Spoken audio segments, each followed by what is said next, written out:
UFC Fight Night Vegas 52, Lemos versus Andrade takes place this weekend, and I'm going to go through the entire card, starting with the early prelims, ending with the main event, giving my prediction and breakdown for every single fight on the card, starting with the early prelim opener of Dean Barry versus Mike Jackson. Interesting fight to start off the card, to say the least. Mike Jackson has a win in his career over CM Punk. It got overturned for whatever reason. He has a loss in his career to Mickey Gall. They gave Mickey Gall the Mike Jackson fight to set up the CM Punk fight. Then once he beat CM Punk, they gave CM Punk the Mike Jackson fight to try and get a win. He's basically just a guy, I guess, who is known by some of the people in the MMA community because he also does some part-time journalism, I believe, and that's why he's an 0-1 fighter in the UFC. They said he'd never fight in the UFC again until Dean Barry needed a free win in his debut, so they've brought back Mike Jackson, who is basically a part-time MMA fighter, got the call to fight Dean Barry. Dean Barry is a semi-decent kickboxer himself, had a bit of hype behind him from the kickboxing scene. Now he's come over into MMA.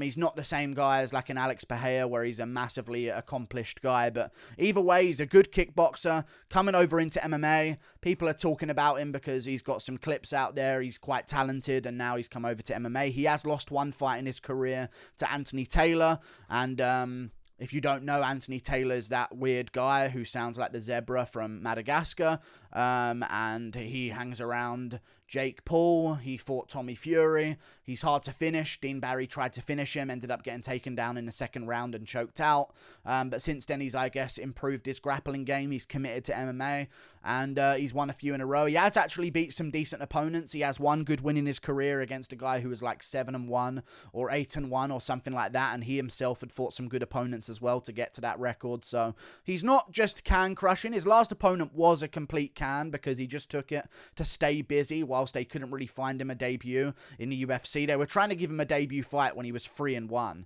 He's Irish, he's male, so he's in the UFC. And yeah, Dean Barry's likely going to win.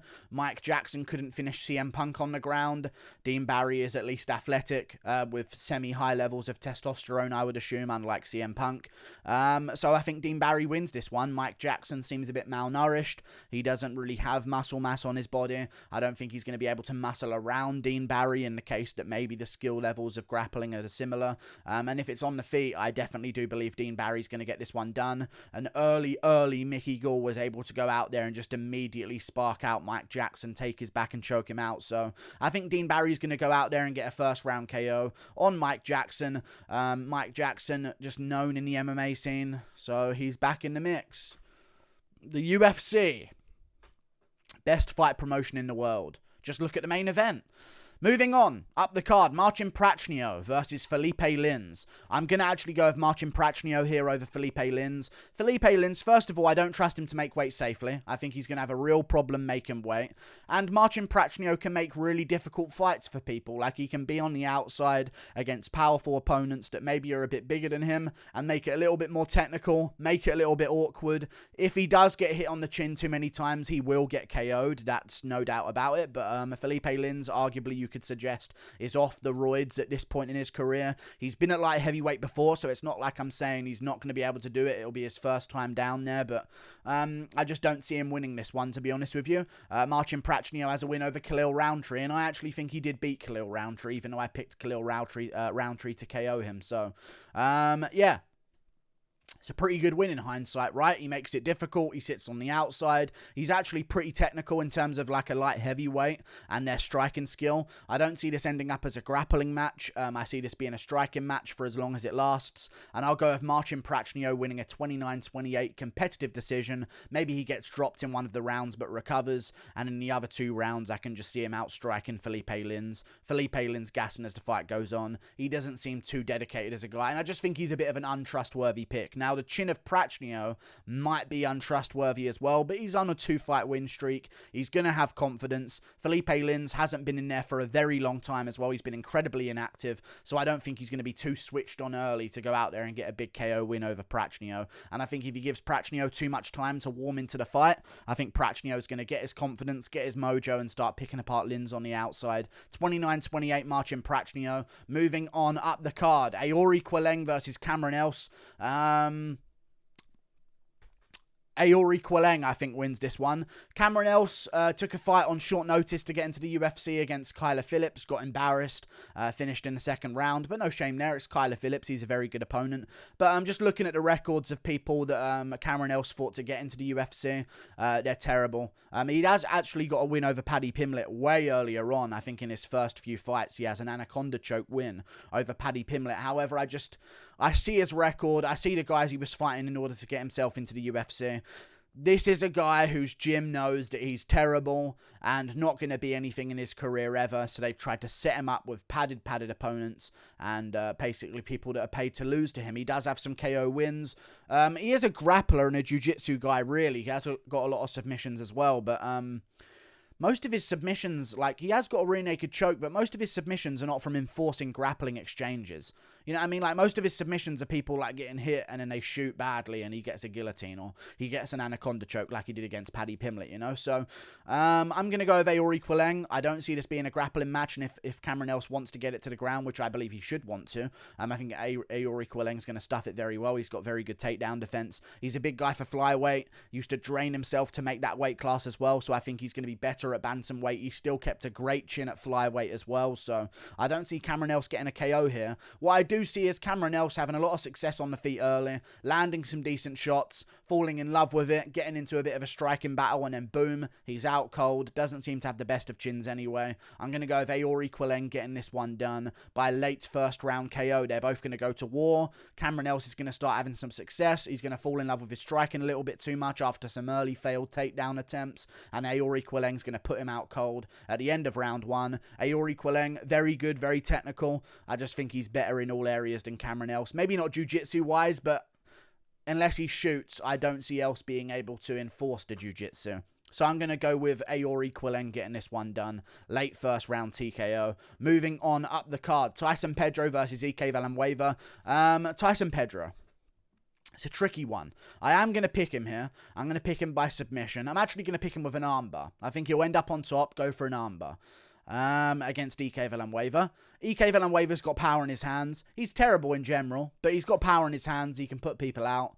He put out Vinicius Mejia, who in ways has a similar style to Tyson Pedro, like not the best on the feet. I think Tyson Pedro's way better on the feet. I'll be honest with you. Actually had some really good moments against OSP before throwing the fight away for himself. Actually had some really good moments against Shogun Rua before throwing the fight away for himself. He's very dumb, which is tough. I know a lot of people are saying, I just saw Submission Radio's interview with him, and they were talking at the start about how he was like a really hyped up prospect in the light heavyweight division, that's career was stolen from him by some injuries. And I was thinking to myself, this guy was like losing a lot of his fights, like by being an idiot and messing up 3 wins for himself with silly decision making. Like he'll hurt someone on the feet badly and then shoot a Gastelum Adesanya takedown and ruin it for himself and end up losing that way. So it's a tough fight to call. Pedro's been out for a while. EK has got some power in his hands, but I'm trusting Tyson Pedro here. He's the better technical fighter. He's far better trained. I'm going to go with Tyson Pedro getting this one done. Both guys have some shaky moments early on the feet. Pedro eventually goes for a takedown, gets it, ends up on top, pulls for an arm, and gets the armbar finish in the first round by submission. Tyson Pedro gets it done. Moving on up the card, Dwight Grant versus Sergey Khandozhko. I'm going to go with Dwight Grant here. I'm going to go with him by KO in the third round or the second round, late second round, third round KO. I think he's better. Khandozhko's good. He's experienced. He's technical. He's got a lot of wins, a lot of fights in general. I just don't see anything too special about him. And to be fair, Dwight Grant has fought some decent opponents, in all honesty. He beat Stefan Sekulic. I know a lot of people disagreed with that decision, but I don't think I really disagreed with that decision. I think he makes it a very awkward fight for a lot of fighters. Sergey Khandozhko has not been in a cage for a very long time. That's going to be a factor here. I think he's going to be a bit jittery, nervous. Hasn't been in there for a while. He's fighting a guy with massive KO power who almost put away Daniel Rodriguez. We forget about that sometimes. So I think it's going to be a good fight. Sergey Khandozhko winning the exchanges early, edging out the rounds. Kaboom. Dwight Grant catches him. You can't give me a guy with the power of Dwight Grant to land, like, as an underdog as well. I believe he's a slight underdog here. So you can't give me Dwight Grant as a slight underdog against Sergey Khandozhko. I have no trust in Sergey Khandozhko to win this one. So I'm going to go with Dwight Grant. I worry about that because Dwight Grant is maybe the most annoying fighter to watch fight. He's basically basically the Uriah Hall of the welterweight division, but a little bit lower ranked. Like, you know he has potential to do stuff, but he just never does it. But I'm going to say that he catches Khandozhko at some point. Khandozhko does have some, like, third round stoppage losses in his career. Maybe could point to a lack of focus as fights go on. Maybe he gets a little bit sloppy as he gets a little bit more tired. And if that starts happening against Dwight Grant, I think he's going to get finished brutally. Late second round KO or third round KO for Dwight Grant. You got to be somewhat good to make a close fight with Francisco Trinaldo in any weight class. So I'm going to go with Dwight Grant. And recency and activity-wise, Dwight Grant has the favour as well. Plus, he's got a bit of reach to work with, and he's a big guy. I'm going to go with Dwight Grant getting this one done. Moving on up the card, Jourdain Wright versus Marc-Andre Barriault. I am going to go with Jourdain Wright. Punishment for stupidity. Marc-Andre Barriault fought 2 months ago, got KO'd badly in the first round. Why are you back in the ring? Why are you back in the ring? Why are you back in the ring? It's not a ring. Why are you back in the octagon? Why are you back in the octagon? Why are you back here? 2 months ago. Sparked out cold. Why are you back? James Vick shit. He's going to get put out by Jourdain Wright in the first round. Jourdain Wright's a very fast starter. I think he's going to do a little bit more damage, and he'll be a little bit more bigger and a little bit more dangerous early on because he's a catchweight bout. He doesn't have to drain himself down to middleweight, and he's a much bigger guy in general than Marc-Andre Barriault. So I am going to go with Jourdain Wright here over Marc-Andre Barriault. He's got some reach to work with, size to work with. He's the younger guy. He actually is very dangerous in the early rounds. I'm going to go with him getting a KO early against Marc-Andre Barriault. I just think they're going to get into a scrap, and I don't trust a guy who got put out badly 2 months ago. 2 months ago.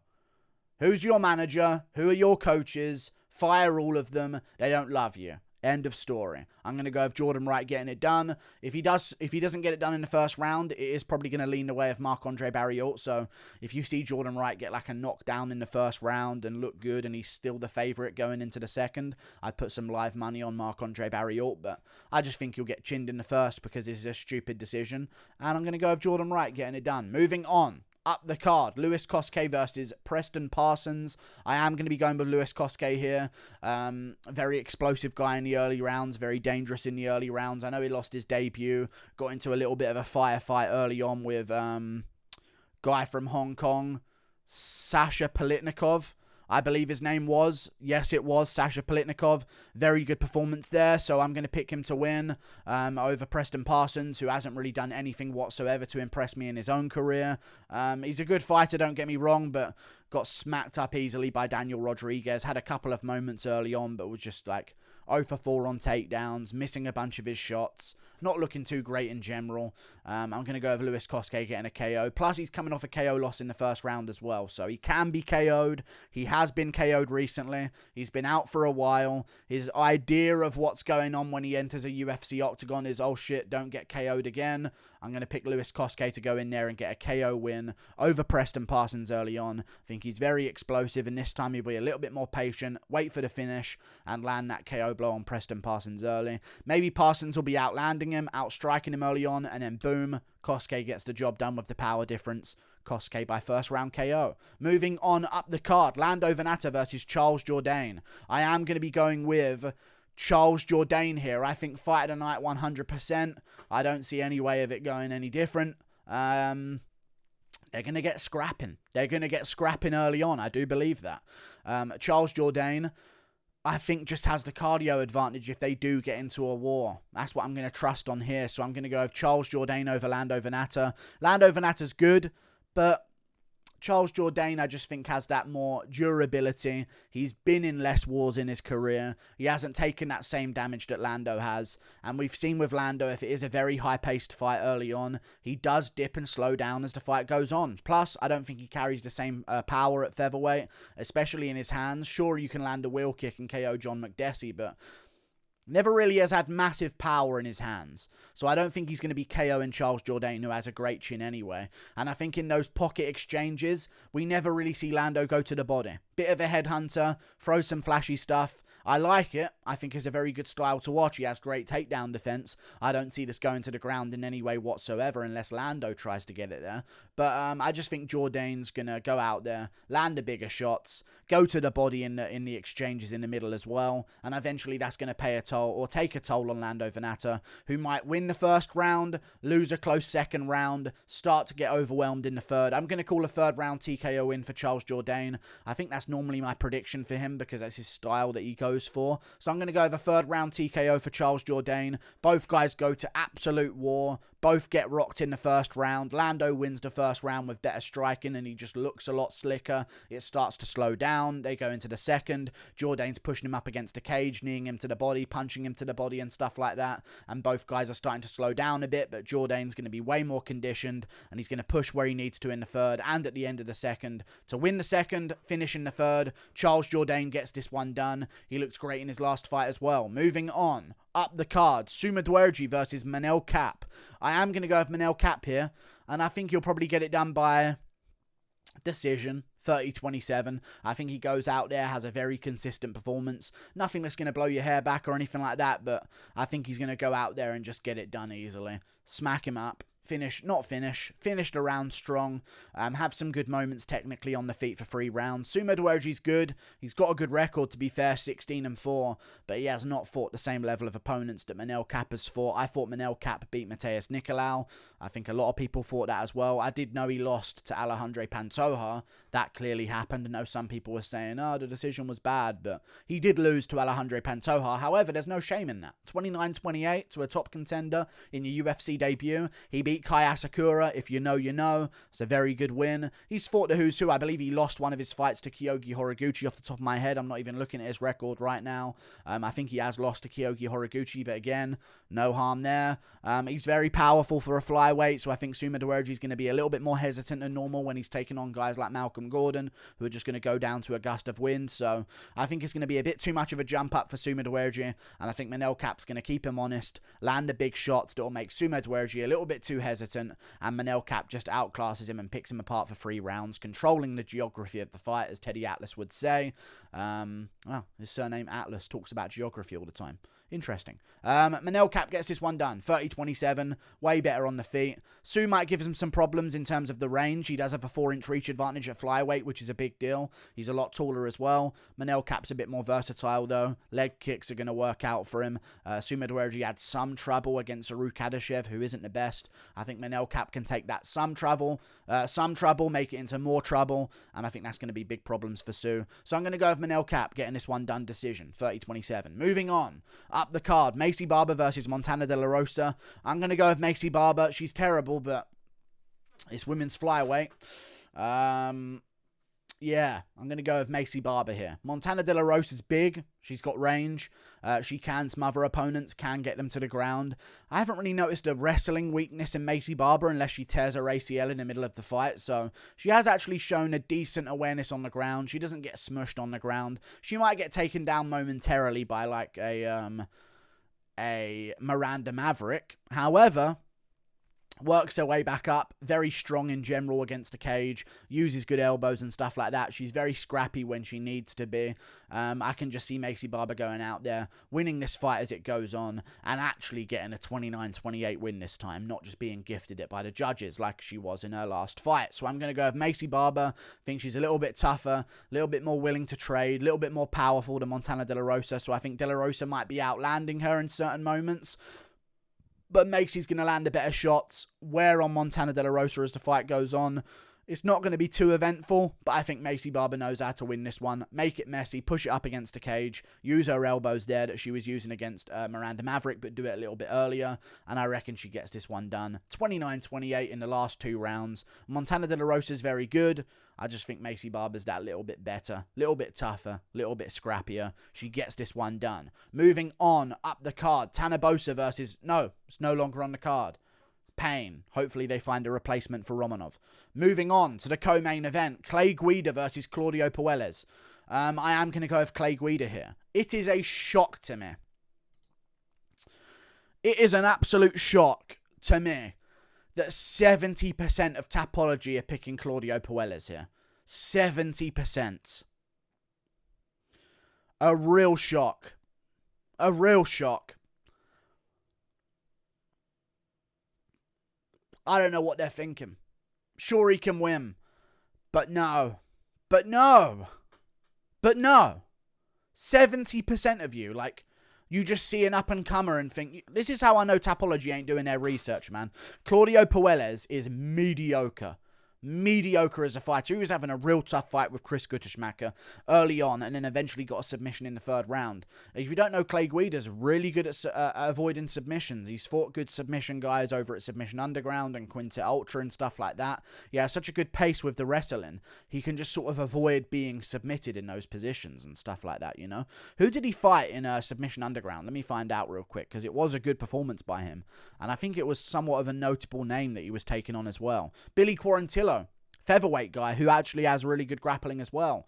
Yeah, he fought Billy Quarantillo at Submission Underground, who was trying for submissions against him. However, Clay Guida just has that wrestling style where he keeps moving, doesn't stay in the same position to let you set stuff up. I like Clay Guida's pace. I like his grappling offense. His stand-up's good. I don't think Claudio Puelles has any power on the feet for Clay Guida to worry about. I don't think he has too much technique on the feet for Clay Guida to worry about as well. So I am going to go with Clay Guida getting this one done, grinding out a win. I can only hope those 70% on Tapology are going to start putting some money on Puelles, so maybe we can get Clay Guida as an underdog. I think he's evens right now. They both are. So I'm going to go with Clay Guida getting this one done, putting the pace on Puelles, gassing him out as the fight goes on, and maybe even getting a third round finish of his own.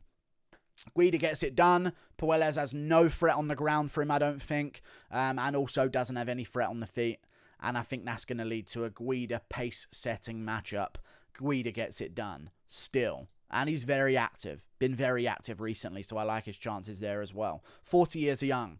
Guida still getting it done. Moving on. Up the card. Amanda Lemos versus Jessica Andrade. I am going to go Andrade. There was a part of me that wanted to go Lemos, but I've watched some of her finishes in the UFC, some of the KOs that she's achieved. Livia Renata Souza quit. She's female, I know, but, like, she quit. She did go down to a jab, but, like, other female fighters that want to win a fight get up from those. They don't just lay on their back until the referee stops it. The other girl that she KO'd, Montserrat Conejo Ruiz, got right back up after being dropped. However, it was a good stoppage because she went down quite badly. I just think Andrade will tough it out through those moments. We saw against Angela Hill that eventually that power, it happens, but then it doesn't keep happening after the first round. You know what I mean? The second and the third, she didn't have that same level of power. I think she rocked Angela Hill with a front kick in the face in the first round, put her down, and Lemos does have good power. She has a reach advantage here, but I think Andrade is too scrappy. She does play the game, which means she is going to get hit early on, so I do think it's going to be a scrap in that first round where Lemos maybe drops her and Andrade works her way back up to her feet. There is a worry that there is going to be an early stoppage because of a knockdown, which there usually is sometimes in women's MMA. But I will go with Andrade. Championship mindset. Will get back up if the going gets tough. And I think Lemos just isn't going to possess too much threat after that first round. So it's not enough for me to put a bit of value on her as the underdog. Maybe if you want to pick her in the first round, there might be some good value there as an underdog. But that's her main chance of winning, so maybe there won't even be any good value there. So I'm going to go with Andrade winning this fight as it goes on and getting a third round TKO win over Amanda Lemos. I think she's that next level above the Angela Hills of the strawweight division. She's fought flyweights, beaten them, Chukagi, and the top flyweight contender outside of the champion, of course, Valentina Shevchenko. Andrade put her away very easily, has power of her own, and I think the power of Andrade on Lemos is going to make Lemos a little bit jitterish to commit to her own shots as well. So I think Lemos drops her in the first round. Andrade recovers. Lemos goes crazy. Andrade stays in the fight. Keeps it scrappy. Lands her own shots. She was chopping at the legs very well against Namajunas. She knows how to adjust to a person who's looking to counter her with hooks as she comes in and keep the range and land power blows. She's fought Namajunas a couple of times before. In the second fight, she actually started to get the better of Namajunas. In the first fight, she was doing quite good with the leg kicks as well. So I do believe Andrade will use the leg kicks, slow down Amanda Lemos, maybe get cracked a couple of big times in the first round, but as it goes on, Lemos is going to be thinking about, oh my god, 4 more rounds for the first time of my career. Andrade just fought the who's who. She's been 5 rounds, I believe, against Ioanni and Jacek, if I'm not mistaken. So I think she's going to get this one done. She's been scheduled for 5. She's gone 5. Andrade gets this one done relatively easily, I think, as the fight goes on. I just trust that cardio difference. Plus, you know, she's fought really good opponents throughout her entire career, and she's still only 30 years of age. Still only 30 years of age. So, yeah, I think she's going to be doing good, and she's going to be hungry to win. A lot of people are like, oh, she's been around, it's the new blood, it's time for the new blood to get to the top. Andrade has only just started making good money. She's fought for the belt twice, it's boosted her contract up. I think she made 70 for 70 in her last fight. She might have renegotiated that now to make 100 for 100. If not, she'll be on 80 for 80, so there's still some really good money for Andrade to make in her career. Plus, she's 30, and Lemos is 34, so weighing up all the factors, Andrade gets this one done, survives like Angela Hill did, but does a much better job at making those later rounds a little bit worse for Amanda Lemos. 4th round TKO is what I'm going to go with. Like and subscribe. Thank you for watching. Click that button up there. Toodle pip, I'll see you later. Goodbye. UFC, make better cards. Thanks. So underdogs. Sum up. I've got Guida, who might end up being a slight underdog. I have got another underdog in Jourdain Wright, I believe, who is a slight underdog maybe. I'm not too sure. Dwight Grant is a slight underdog. And Marcin Prachnio is a slight underdog, I believe, as well. It's all slights. It's all very slight here and there with some of the evens. So, good luck. Like and subscribe. Click that button up there. Toodle pip, I'll see you later. Goodbye.